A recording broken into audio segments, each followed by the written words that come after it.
1971 সালের 16 ডিসেম্বর থেকে আজ 2025-এর 15 ডিসেম্বর 54 বছর হতে চলেছে।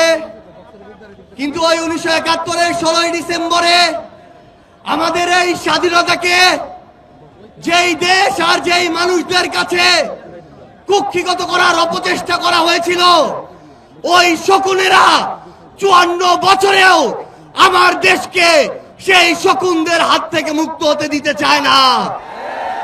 24-এর অভ্যুত্থানে বাংলাদেশের ফ্যাসিস্ট বিরোধী জনতা আমরা রাজপথে নেমে বুক পেতে দিয়ে রক্ত দিয়ে জীবন দিয়ে এই স্বাধীনতাকে পুনরুদ্ধার করার চেষ্টা করেছিলাম, কিন্তু ওই শকুনদের নজর আমরা এড়াতে পারিনি। 2 বছর হতে না হতেই এই শকুনেরা আবার বাংলাদেশের মানচিত্রকে, স্বাধীনতাকে, বিপ্লবীদেরকে খামচে ধরার চেষ্টা করছে। তারা মনে করছে এক ওসমান হাদিকে আক্রমণ করে রক্ত ঝরিয়ে জীবন নিয়ে তারা বাংলাদেশের মানচিত্রকে, স্বাধীনতাকে আবার কুক্ষিগত করার চেষ্টা করবে।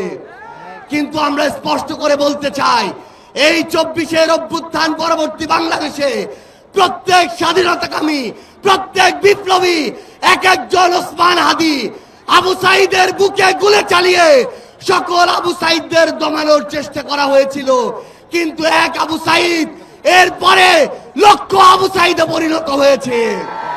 একইভাবে আগামীতে এক ওসমান হাদি লক্ষ ওসমান হাদিতে পরিণত হবে।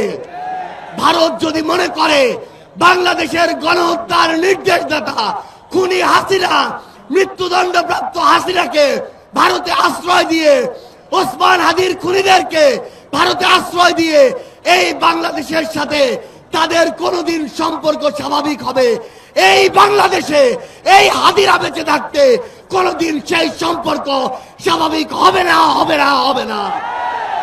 আমরা সর্বশেষ স্পষ্ট করে একটা কথা বলতে চাই, বাংলাদেশে থাকা ভারতীয় হাই কমিশন যদি বাংলাদেশের মানুষের আকাঙ্ক্ষা, চাওয়া পাওয়া, স্পিরিট ওই ভারতের কাছে তুলে ধরতে না পারে, তাহলে এই কমিশনের, ওই মানুষদের, ওই বিল্ডিং গুলোর এই বাংলাদেশে থাকার কোনো অধিকার নেই।